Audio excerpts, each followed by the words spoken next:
Aloha Fide, aloha, and talofa in this case. Thank you all for joining us again today. Welcome to the 7th webinar in the Pacific Desk 2022 webinar series. I am David Hitzel, the Pacific Desk Guam instructor. Today's topic of discussion is island hydrology, an interactive groundwater model for Tutuila, American Samoa. Usual reminders before we begin: this is being recorded for educational and documentational purposes and is posted simultaneously on Facebook Live. Please leave questions in the comment section, including your location and affiliation. Questions can also be asked through Facebook Live, but a period of oral questioning will be allowed at the end of each talk. Otherwise, please refrain from having your video or audio switched on. And lastly, the video will be saved to view later on our Facebook page and will also be posted on YouTube.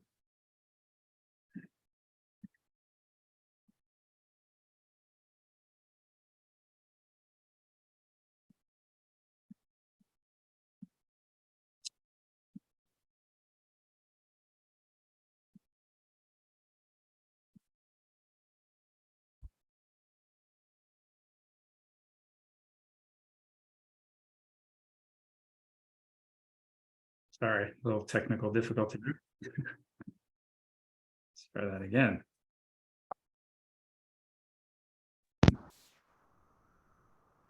All right. Upcoming webinars. In January, the Pacific Desk will host a webinar on the HRIT MWIN system. The NOAA NESDIS High Rate Information Transmission Emergency Managers Weather Information Network, or MWIN, is a service that provides users in remote locations with weather forecasts, warnings, graphics, and GOES-R satellite information directly from the National Weather Service. This is done in near real time and at relatively low cost using very basic hardware. This talk will be given by NOAA HRIT MWIN specialist Ian Averich.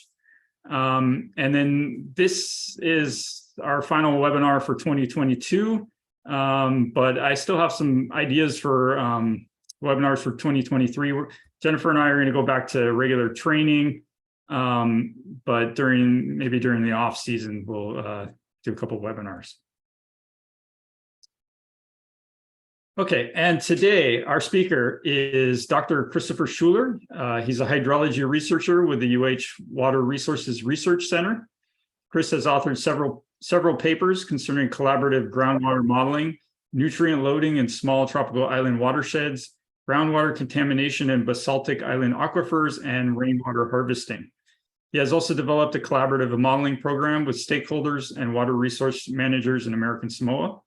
This includes stakeholder participation in the development of future land use and the prediction of climate scenarios of future water availability. Chris attained a Bachelor of Science in Environmental Science from the University of Oregon, a Master of Science in Geology and Geophysics, and a PhD in Earth Sciences, both from the University of Hawaii. While achieving his Bachelor of Science degree, he worked simultaneously at the Research Assistant Laboratory of Tree Ring Research at the University of Arizona.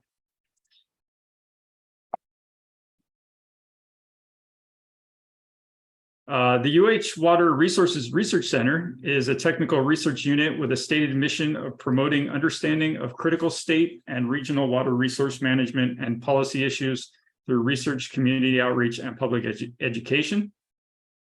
This unit is one of several throughout the U.S. funded under the Federal Water Resources Research Act of 1964, a program administered by the USGS. In the 1980s, WRRC began helping Pacific Island nations, I believe in response to the water resource shortages of the 1982-83 El Nino. Particularly in the Pacific Islands, the problem of limited freshwater resources is prevalent due to low storage capacity and/or scarcity. This makes the islands particularly sensitive to changes in climate with regards to water resources.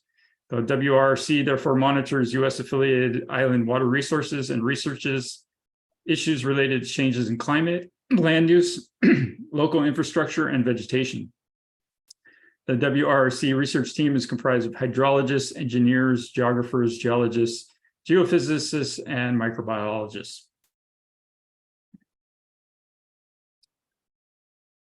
Okay, so today's webinar will explore the topic of hydrology, particularly groundwater recharge and the factors that mitigate it. Because drinking water availability is fundamentally controlled by groundwater recharge in Pacific Island settings, Accurate recharge estimates are essential for making future water resource decisions. For instance, in American Samoa, the groundwater resources supply over 90% of domestic and nearly 100% of industrial water use. Sustainable groundwater management must also consider changes in climate and land cover and losses due to poor infrastructure and contamination. So in this context, Chris will discuss his ongoing research projects in American Samoa, including climate and stream monitoring and recharge predictions under likely future climate scenarios using a water budget model. Chris will also introduce the concept of participatory modeling, which provides new opportunities for collaboration and communication between remotely located institutions and agencies. And with that, I will pass it over to Chris.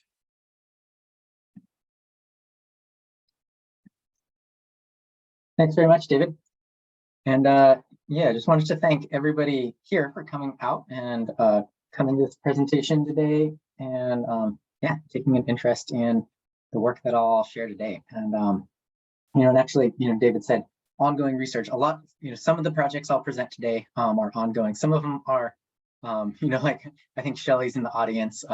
It'll be pretty reminiscent of my my PhD dissertation, because a lot of the Samoa work that I did that was a lot more hydrologically focused, which is the focus of this talk and this group, took place a couple of years ago. I'm still doing a lot of work in American Samoa now, and a lot of that really is on kind of outreach projects. So I'm creating an American Samoa climate data portal, working with Chris over at ASPA to do some water use data availability kind of outreach and whatnot. So yeah, like I said, a lot of these projects, some folks here, I know a lot of folks have heard about these, but I did want to kind of tie it together to kind of present essentially kind of this thread from, basically the conceptual hydrology side of things, as David was interested in presenting here, all the way through to, what we do with that data and how we really try to help that be useful, help the agencies out there to apply it for water resources management.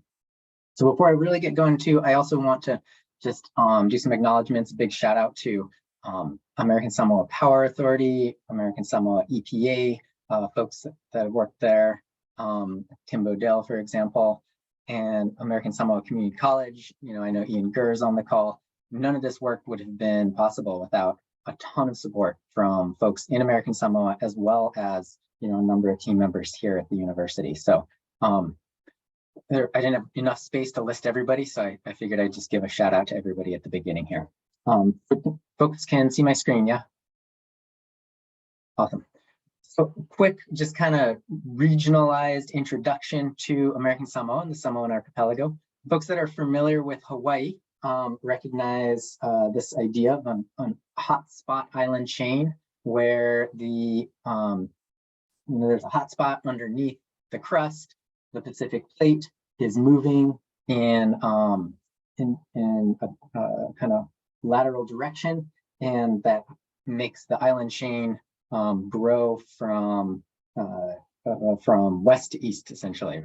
The western volcanoes being the older ones. So in Samoa is actually one of the last sort of strongholds, sort of geological history, of the deniers of plate tectonic theory. Because looking at the map that you can see here, they said, well, why are the Western islands the big ones that have the most recent volcanism? Plate tectonics must not be a real thing. So it actually was something that confused geologists for a really long time. I think it was up to maybe even the 80s. There were these like plate tectonics deniers. What was found out kind of, a number of decades ago, that what's actually happening on a regional scale here is you can kind of see the Tonga Trench is close to the Samoan archipelago. And so the Pacific plate there is actually kind of flexing and creating these other fractures that are allowing these rejuvenated volcanic stages to occur most voluminously on Savaii and Opolu. And then, specifically for our discussion today, this manifests as these young rejuvenated lava flows that make up the Tutuila plain, which is actually really important for Tutuila's hydrology. But yeah, so these, these rejuvenated flows have occurred recently. I think that, there's active volcanism on Savaii. There's some active fumaroles up at the top of the mountains. And yeah, it was really confused geologists for a while until somebody was able to kind of core down and actually get some age dating of the underlying rocks underneath Savaii, because Savaii is entirely covered in these rejuvenated volcanics. When they did some age dating of the rocks that were underneath those rejuvenated stages, they found it was 5 million years old. So it actually does fit the plate tectonics model. And, the world's not flat. But that's kind of Samoa's geologic claim to fame there. So yeah, it kind of has this classic hotspot island thing going. But again, there's these rejuvenated volcanics. And that's really key to American Samoa's water resources specifically, because these young flows that are here, Tafuna, Leone, and Aunuu as well, these are young, 50,000 to 10,000 years old, whereas the rest of the island over 1 million years old, 1.3 million years, and it's highly eroded. And so what you're really looking at here, because the climate is very wet. So what you're looking at here is the eroded core of this shield volcano. So these are the dike complexes, the trachyte domes, and essentially the parts of the island that are not very hydraulically conductive, meaning they're not very good at storing groundwater, and it's hard to extract groundwater from them, as Chris and his team knows. So many of the island's most productive wells and their biggest water resources reservoirs are in these young rejuvenated volcanics. So there's a little bit of the geologic setting. The climate, I think a lot of folks are in the South Pacific or in that region. So I don't necessarily have to tell you that it's hot, humid, and wet down there, right? So that's because essentially the doldrums, if you hear the old pirate stories of traveling across the equator, the trade winds blow until you get to that zone where there's essentially convergence. That's what that convergence is it's hotter on the equator. And so air rises. And so from kind of a regional scale, this is the pattern with this blue area where you have this rising air. But what that essentially does is it creates these large thunderstorms, and it puts a ton of moisture into the atmosphere. Whereas in Hawaii, we don't have that similar kind of rainfall. We have a trade winds inversion, which actually caps those thunderstorms to about 6,000 feet. So we can't, 80% of the days when there's a trade wind inversion, we don't get thunderstorms, so we don't get lightning very much here. And we've got the trade winds that are blowing moisture into the windward side of the islands. Whereas in American Samoa, over here, right smack in the middle of the South Pacific Convergence Zone, SPCZ, these big convective cloud stacks just kind of roll around the ocean and blast rain onto the islands. So that's the way that it's a little bit different from Hawaii, if you're familiar with Hawaiian island climate. So I want to talk just a little bit about the conceptual hydrogeologic model of island systems here. So some folks here may be geologists, some folks here may be climatologists or whatnot. But I think pretty much everybody that lives on an island, has heard the idea of the freshwater lens. And so that's the basic concept that, was put together, 100 years ago, where the original geologists like Stearns and McDonald came out and did some really amazing geologic mapping and assessment of groundwater resources. But this was sort of the best that they could kind of come up with at the time, with groundwater occurring in a couple of distinctive zones, most of the developed groundwater being in this freshwater basal lens. So this is a lens of groundwater, and this is where most of our groundwater in American Samoa and Hawaii comes from this basal system with kind of small amounts maybe perched by kind of perching layers, or Oahu has a lot of dike impounded groundwater as well. So that's kind of, Oahu is one of the big centers of Pacific research. So the dike impounded high level water is always on every diagram, even if it's not necessarily an important component of different islands. I think it's, it's kind of that Oahu centric thing that's really put this on that classic diagram. So John Thomas, who is also on this call as well. So John, this is the figure that I stole. I think it's from your Hilo paper. Yeah, the one where, so Don drilled a very, very deep hole about a mile down from around Hilo between Mauna Loa and Mauna Kea, and essentially discovered that its hydrogeology on these islands is a lot more complicated. So, maybe these perching layers here that, is just in this particular conceptual model is just this little thing that isn't very substantial. Maybe these are really important. And so John discovered freshwater bodies at really great depths, which would indicate that there's confining layers within this area, at least, that substantially affect the hydrogeology. So I'm not going to go super deep into this, but essentially my main point here is that there are these confining layers that can really mix things up. It's really hard to tell where these layers are. The simplified model may or may not be sufficient to really explain what's going on under the subsurface. A lot of times, when you're drilling wells and just trying to get water near sea level, that model is, sufficient for, application. But in more complicated situations, like on Oahu, where you're trying to assess the movement of petroleum in a complicated geologic setting, these paradigms really need to be better constrained. And so here, I'll just say that heterogeneity is really important, and it's hard to understand. So that's kind of my primer on on hydrogeology here. And then I just wanted to also kind of throw this diagram up. This is sort of another conceptualization that I put together during my PhD to try to, provide a little bit better explanation of all of the different sources of groundwater discharge that we see in American Samoa. So this is specific for the Tapu Tapu volcano, where there's a cinder cap and there's a perched aquifer in the cinder that discharges a spring. It seems like there is some kind of higher level impounded water in the mountains in these really low conductivity areas. It also seems like, there's a number of areas that provide spring discharge to streams. And, who really knows what it looks like under there, because it's all a big pile of lava flows, cinder cones, dikes, trachyte domes. Yeah, again, key message being hydrogeology there is complicated and we have a lot to learn. So I'm kind of trying to take this talk on a little bit of a journey from sort of data to application. So I'll move into the data side of things and just essentially talk about my experience and what we did from my PhD work in American Samoa. So when I kind of started working down in American Samoa in 2013, and at that time at Water Resources, we had recently gotten kind of this yearly appropriation from USGS to do hydrogeologic work or hydrology work in American Samoa. We've been doing this since 1964 in Hawaii, but we in 2013 realized that we had an appropriation for American Samoa and actually had to spend the money in American Samoa. I think prior to that, they were spending the money in Hawaii. So nobody from the center had really worked in American Samoa. And my mentor at the time, so I was a fresh new grad student, had no idea really about anything. The reason I got into hydrology is because I was kayaking a lot at the time that I applied to grad school. So I was a kayaker, and they said, "Do you want to go down to American Samoa?" And I said, "Sure, let's check it out." And the proposal that I was working on essentially said, we're going to do lots of water-related research down in American Samoa, because it was vague. Nobody really knew what the research questions were.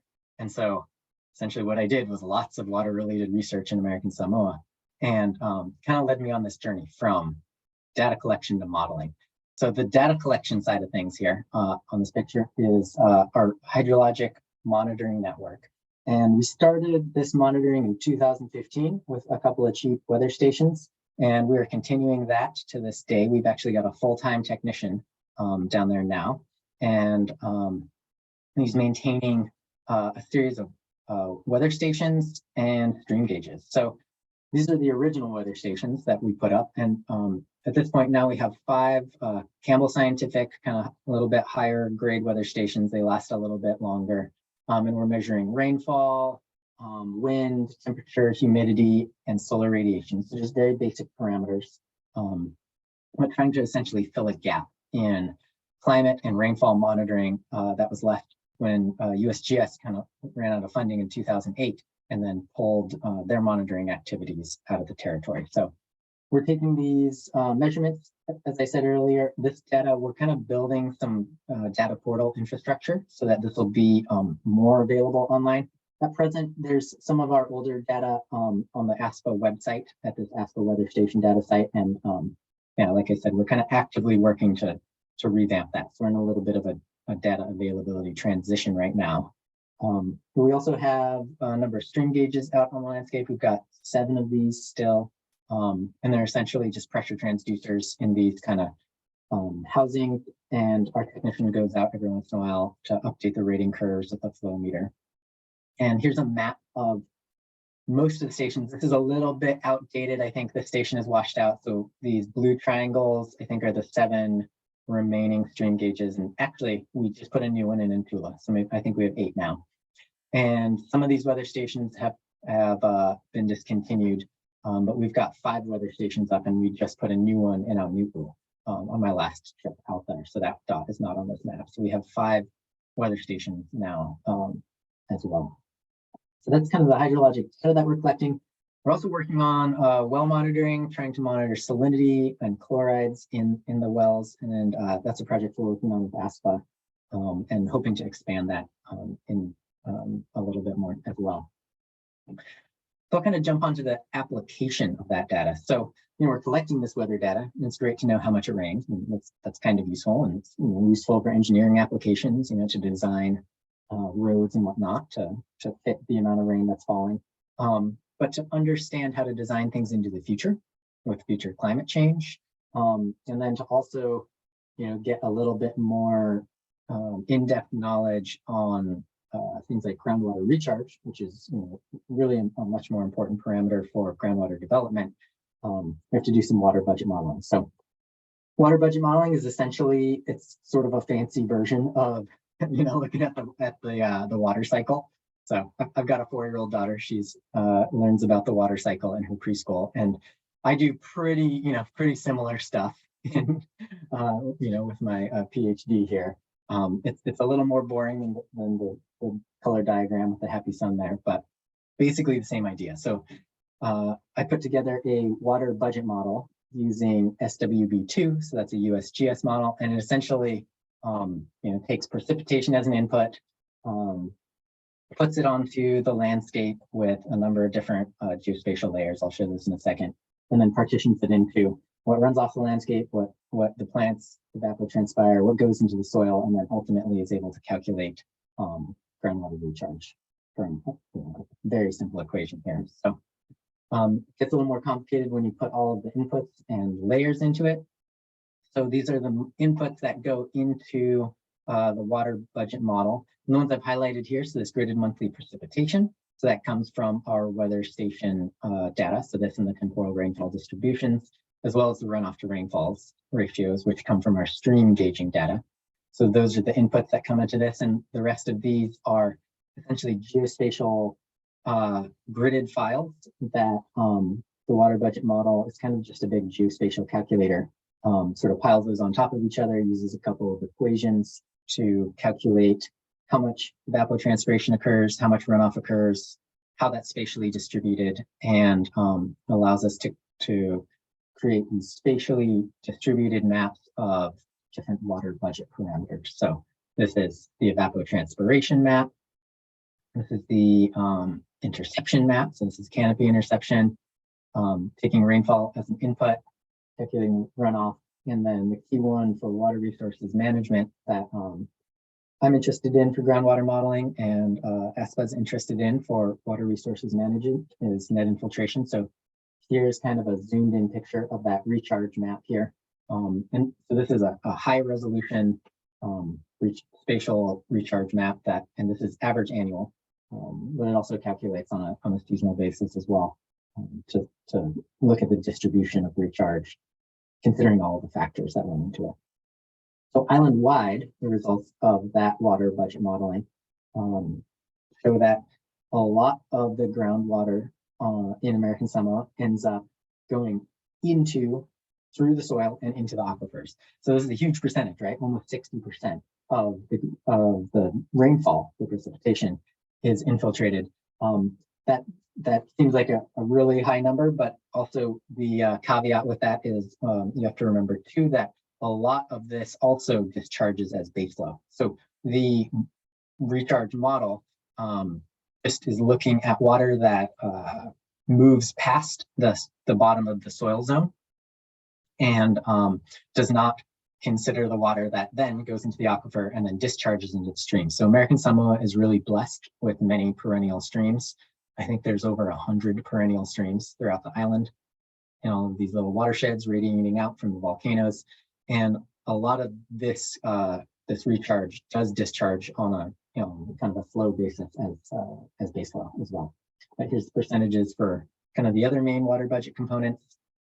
So with this, we can then take this model and then we can consider how groundwater availability or how any of these other water budget parameters will change in the future with the best available climate change information. So when I was doing this modeling in 2018, 2020, the only available downscaled future climate models from Wang and Zhang, they did a 2016 downscaled model, spatially distributed specifically. And they calculated their climate parameters on an 800-meter grid size. So I was able to basically take the rainfall that they had from the present scenarios, as well as their RCP 4.5, which is kind of a middle of the road scenario, and an RCP 8.5 scenario in terms of carbon emissions, global warming, and calculate the potential future effects on evapotranspiration, recharge, and all the other parameters at the end of century. So I think these were, the models were run for 2080 to 2100. And so, just kind of the basic ideas of ins equal outs. The total percentage change in rainfall for the RCP 4.5 scenario in their model is actually really high. So it was an additional, I think it was something like 14%. And I think this was an additional 11% island-wide amount of rainfall in the future. So that may or may not be the case. This was a downscaled climate model, so it's the most high resolution future climate model that is available. But I'm also an author right now on the National Climate Assessment 5 chapter, and we just did a compilation of sort of a model ensembles for CMIP 6 runs, which are global climate models, where Samoa is essentially like one single pixel. But if you extract the future rainfall from those pixels, and it's a little bit apples to oranges because those runs were run for at degrees in global warming. So at 3 degrees global warming, which may or may not happen at the end of the century, so it's kind of hard to compare.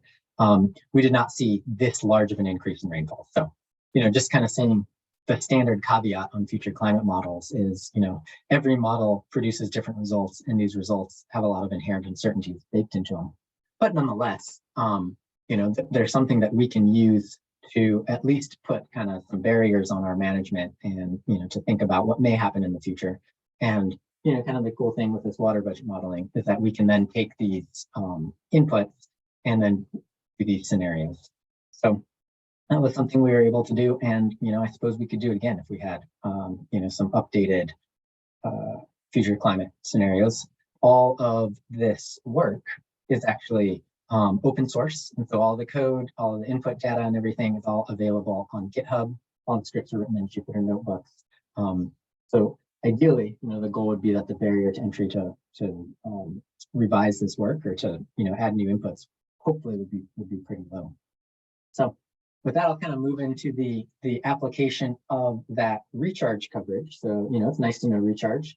But on top of that, it's nice to actually see how that affects groundwater pumping. So the recharge coverage is actually an important, it's an important coverage that goes into a groundwater model. And so the groundwater models take in this weather station data into the recharge coverage, use that along with another group of inputs to look at essentially the water table elevations, and another place that you can go is looking at salinity distributions through numerical groundwater modeling. So this is kind of a overview framework of that, and then I'll just kind of go back and talk a little bit about just what the relevance of this is. So and why it's a collaborative project. So, essentially, when the water utility, so American Samoa Power Authority, is trying to understand how pumping of the aquifers will, or pumping of the wells will affect the aquifer. So, a very kind of real world management kind of application situation actually came across my desk like last week, where, in American Samoa, from my understanding, it's been pretty dry down there lately. And a lot of the wells are kind of on the routine salinity monitoring going up kind of at an alarming rate. The chloride levels in the wells are going up.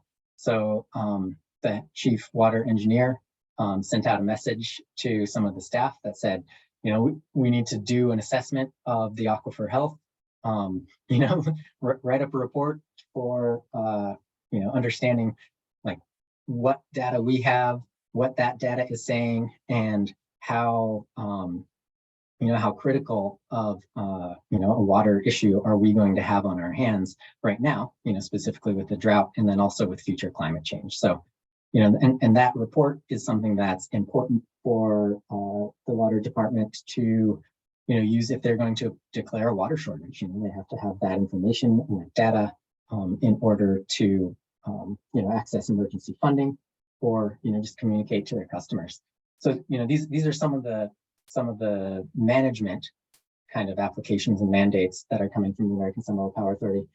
And, in 2013, I think we did a pretty good job of, developing and maintaining this kind of science to management relationship where, when, even, I guess, 9 years later, when American Samoa Power Authorities had these questions of what's the aquifer health looking like, that essentially comes to my desk, and we're able to take the data that we've collected and the information that we've produced and apply it to try to answer those questions. So that's kind of been this iterative cycle where needs will come up, and we'll try to tailor our research projects to meet those needs as much as possible. So in 2020, created some groundwater models along with ASPA's hydrologist at the time, and kind of shared that information.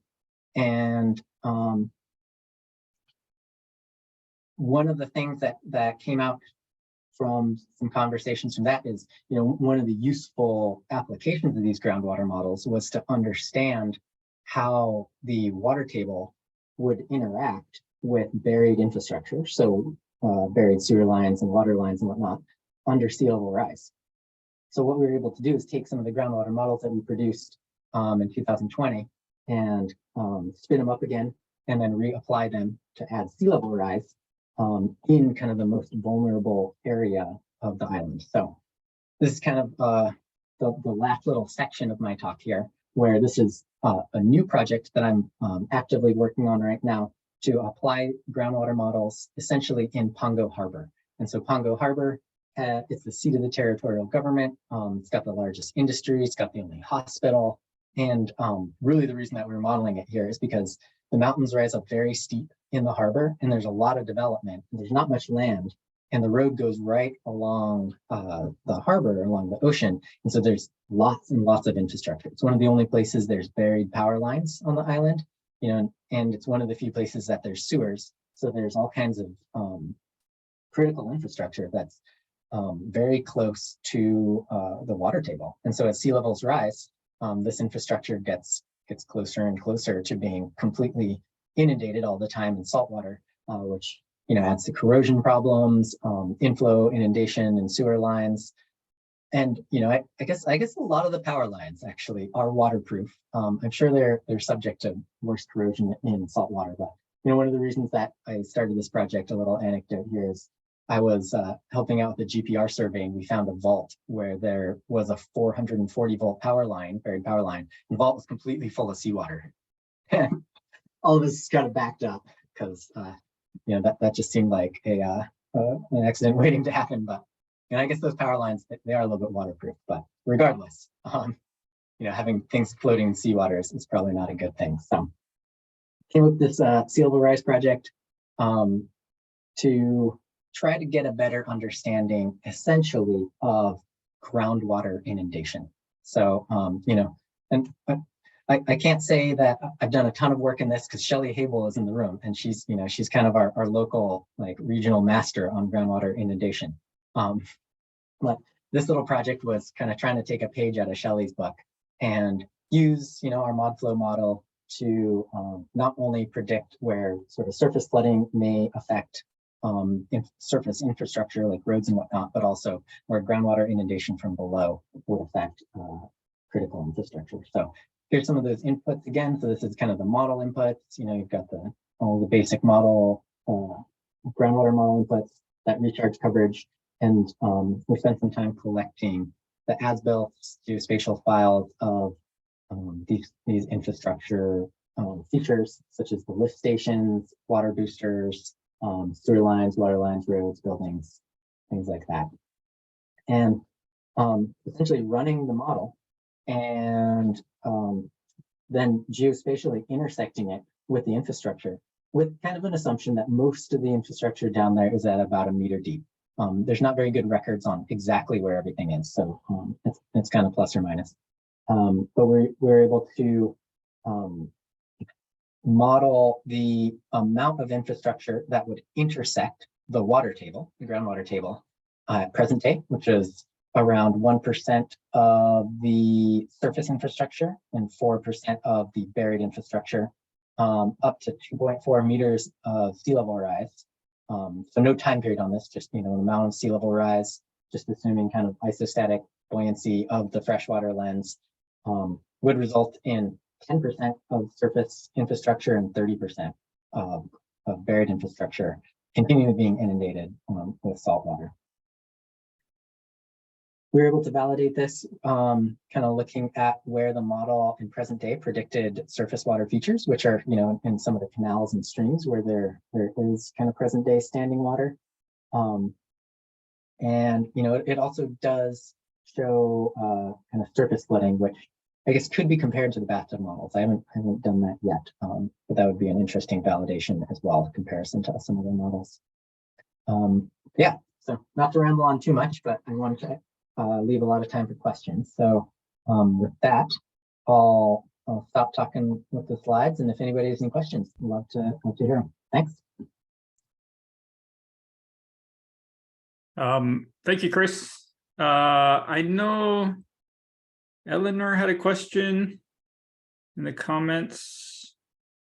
So Eleanor's the MIC at WSO Pong Pongo. And she asked, are the weather stations and stream gauge data live and accessible online? Yeah, so Eleanor, I've been meaning to get a hold of you. So we're putting together a proposal that's kind of follow on of the proposal that we did before to get those weather stations live and available online. So we've done a little kind of experimentation. I did a trip down in August and we installed 2 cell modems, and those seem to be working really well. So we're pretty confident we can transmit on Blue Sky's network. And yeah, we're rallying right now to get extra funding to not only get the equipment in order to start transmitting data. So, you know, like I said, we've got 2 stations that are available, but there's a bunch of kind of back end that we need to connect with in order to make that stuff live and available online. And I think our current plan, we're doing this in Hawaii right now. So we have the Hawaii Climate Data Portal. So I'm working with Tom Giambaluca, who is director here at Water Resources. And we've got a big weather station project here in Hawaii. We've got a $1.4 million grant to put up about 100 new stations. And our group has the infrastructure already in place to essentially serve data from these Campbell stations. So they have kind of this proprietary software. We've got that running on a server, and then it has to kind of get pushed through to become accessible on the data portal website. So in order to do that, we need a little extra funding to pay the cyber infrastructure group here in Hawaii. So that's the plan. That is totally the plan. And we're working on proposals right now to make that happen. And Eleanor, I'll connect with you for a letter of support or, you know, feedback on the proposal at some point in the future. Thanks for bringing it up. Okay. If anybody else has a question, you can just open your mic and ask Chris directly. And then also, if anybody on the Facebook side wants to send me a comment or question, I'll be checking over there.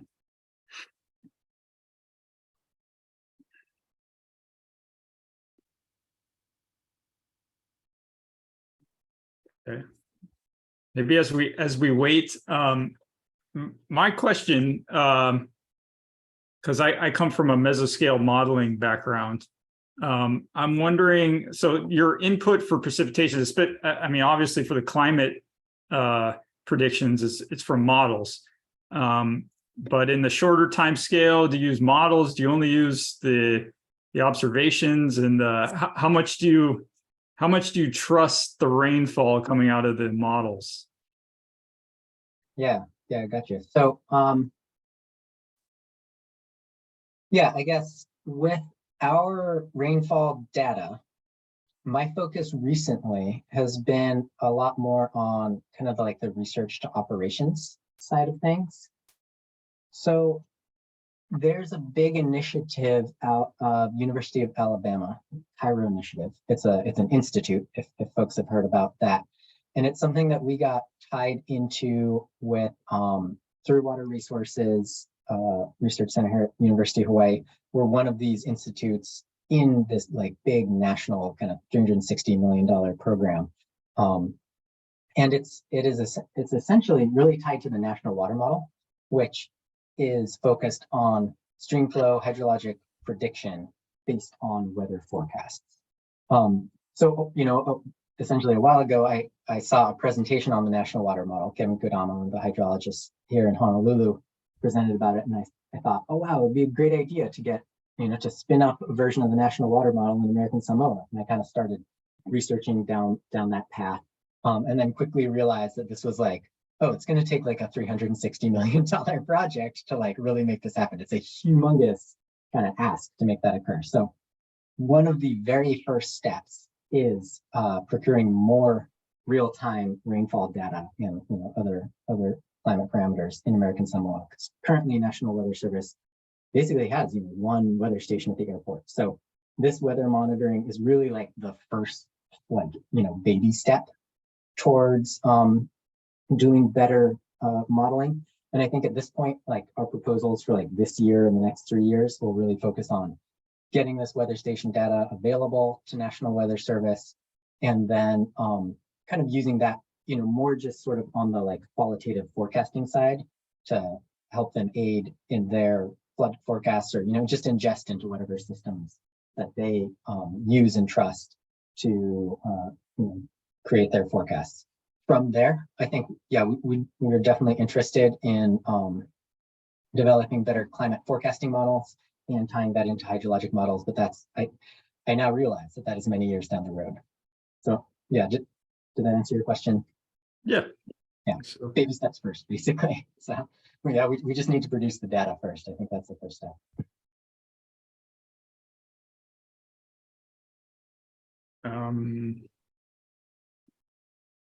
Does anybody want to ask a question through chat? Maybe they're shy about it. Yeah, I have a question. Okay. This is Andrew Samoa from American Samoa. I'm a legislator and also environmentalist and a former CEO of ASPA. So Chris, you mentioned that the wells are drying up, and it's seems alarming with regards to, I don't know, what's the percentage of the wells drying up. And I also noticed on your PowerPoint with 57.4% of the water recharge, total recharge, with regards to our watersheds and stream and the aquifers. Where in American Samoa is you can identify where most of the percentage of the recharge comes from in filling up the Tafuna Leone plains? And with regards to the cause of the wells drying up, I don't know what is ASPA's plan with regards to, is it digging more wells or having a form of filtration system to avoid the boil water notice. So those are some of the questions, not so much on the modeling side, but what people are seeing out in the villages with regards to, the wells being in a alarming salinity with the seawater rise and the climate change. Yeah. So you hit on a lot of things there. But I think, with what I'm aware of, so I have a kind of limited awareness of what's going on operationally at ASPA. And essentially I was talking with their operations person, and she was letting me know that the salinities in some of the wells are getting a lot higher. And so I've got a technician down there, and he's been monitoring some of the salinities in these high salinity wells, chloride levels. And yeah, they really have gone up since I was there, 2013, 2015, 2018, taking my own samples and whatnot. And, at this point, I'm not in a position to say, what is causing that. But at this point, as I mentioned, a week ago, when the question got asked, we started the process of kind of compiling data.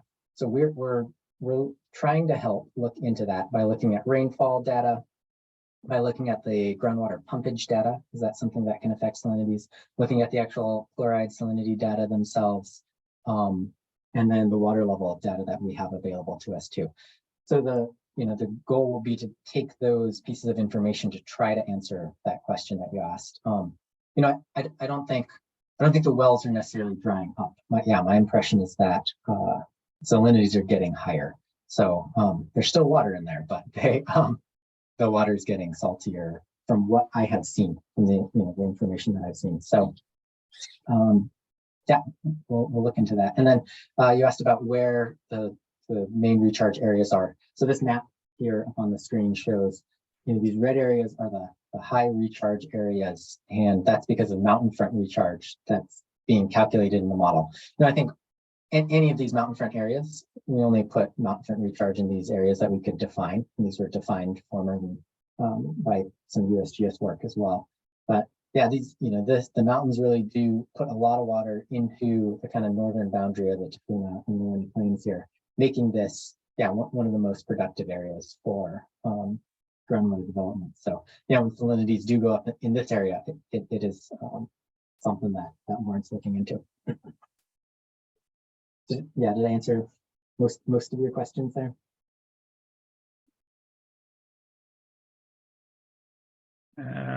I think we had a question from Donald.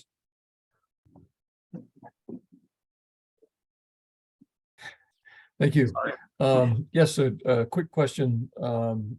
You showed sort of a distinction between sort of the various losses, evapotranspiration and so forth, and fairly high percentage as recharge, but then made mention that a lot of that, though, ends up discharging as stream flow. Do you have any sense of the relative proportion of water that's discharged at the shoreline, just as sort of direct loss from the basal lens? Oh, so specifically submarine groundwater discharge? Yeah. From the shoreline. We have a little bit of a sense of that. So I've done SGB studies using radon, so radionuclide tracers, and done that study in Pala Lagoon, Funga'alu, Vatia, and this little bay over here. So we've done some surveys looking at SGD specifically just in these little embayments. And then I think USGS also did a study in Funga'alu here. So we've got some numbers for that. But yeah, I haven't done a full water discharge budget calculation. So you can kind of run these water budgets at different points, right? And so this water budget is like what goes below the soil zone, and that's where Right. the calculations stop. Whereas, yeah, I haven't done the full island water budget for how much is lost via SGD versus how much is lost via streams. We could do it. We've got, essentially using the base flow data from our stream gauges. We've got our 8 stream gauges, USGS. There's been like 11 stream gauges throughout the years. You could kind of use that. You could use low flow regressions. USGS developed those for about 60 of the streams on island. You kind of use basin characteristics, figure out how much comes out as base flow, and then call the rest SGD. So yeah, that could be done, but haven't done it yet. Maybe that's the next proposal, right? Yeah. Okay, thanks. Yeah, thanks. Chris, I actually had one more question. So this actually pertains to a little bit to the last 2 questions and to the map you're showing. So I noticed in your the literature you've been involved with, you talked about rainwater harvesting. So it looks like the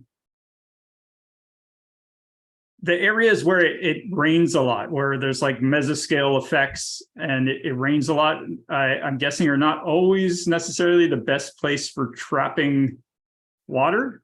And is there anything you've looked at in terms of, what'd you say, idealizing the rainwater capture? I'm assuming that's what rainwater harvesting means. Yeah. So, I mean, if you're familiar with like Big Island, like Bunaside, everybody has catchment. I live in Haiku here, and because Chris McPhee used to work for the Maui Department of Water Supply. For some reason, water meters are in short supply out here, so there's a lot of houses, new development even that's on catchment, so rainwater harvesting. So usually, when I think of that, it usually refers to kind of individual single like household scale catchment systems. And I did a project with a microbiologist, Merritt Pierce, a while ago, looking at the microbiology in catchments. And so he had done this in Hawaii, and then in American Samoa, we went down to see who was using catchment, and kind of realized, there wasn't a lot of household scale catchment. There was some on the small island of Aonu'u. I'll grab my other map here. So Aonu'u Islet, there's no streams on Aonu'u, so there were a lot of families using catchment out there. But throughout the rest of the island, like I said, there's 100 perennial streams. So every village had a perennial stream. And what a lot of these villages would do is they would essentially make kind of a small scale surface water, what in Hawaii a lot of folks would call like an irrigation kind of system, but it was like a village water system. They put like essentially a little dam across a pool at the bottom of a waterfall, put a pipe down into the village, and that was the water distribution, municipal water distribution system prior to groundwater development. So they were kind of using these little kind of surface water catchments for water use. And I've actually got another ongoing project right now where we're trying to identify how many families, how many villages are still using those, because that's an important kind of backup source of water for the island in terms of climate resiliency and disaster resiliency. If the power grid goes down, all those wells pump on electricity, and they have generators, but then if the generators are out for a long time, these old village systems are really the backup for water resources in the territory. And a lot of them have fallen out of use and kind of fallen into ruin since the 1970s, when groundwater was sort of touted as and it is, a more kind of cleaner and more sustainable supply. But yeah, so that's kind of the one way people catch surface water. And then again on Aonu'u, I think there's some really interesting potential for rainwater harvesting at the household or even municipal scale. And I think I've had the idea it'd be a really cool engineering project. Maybe some undergraduate or master's engineering student could someday try to figure out the cost and what it would take to develop like a little Aonu'u island scale catchment system. Because the wells on Aonu'u are really salty. What they do is they pump the salty, it's like salinity of like 6 or 10, depending on the tide. They pump that water out, they run it through a desalination plant to clean it up, to deliver it to customers. And that's just like, that's gonna create like desal running on diesel generators on, this tiny island that you have to deliver fuel to by like Ponga boat. Like that's not, there's a lot of supply chain vulnerabilities there, right? So, if they could essentially catch rainwater on the roofs and then pipe that into the well and then push, the groundwater lens out and freshen that area so that they could pump it, that could be a humongous, humongously cool engineering kind of, test pilot project. So yeah, I think some people are doing catchment. Some people have ideas for catchment. But yeah, the implementation of it hasn't seen a ton of light in American Samoa. And I think just due to need, because yeah, there's so much stream water available as well. Okay. Since I don't see any more questions on the Facebook side, I think we'll wrap it up there. So thank you again, Chris. And thank you everybody else for attending today. And like I said, there'll be one more Pacific Desk 2022 webinar in January. So join us back then at that time. All right. Thank you. Thanks, everybody. Thanks, David.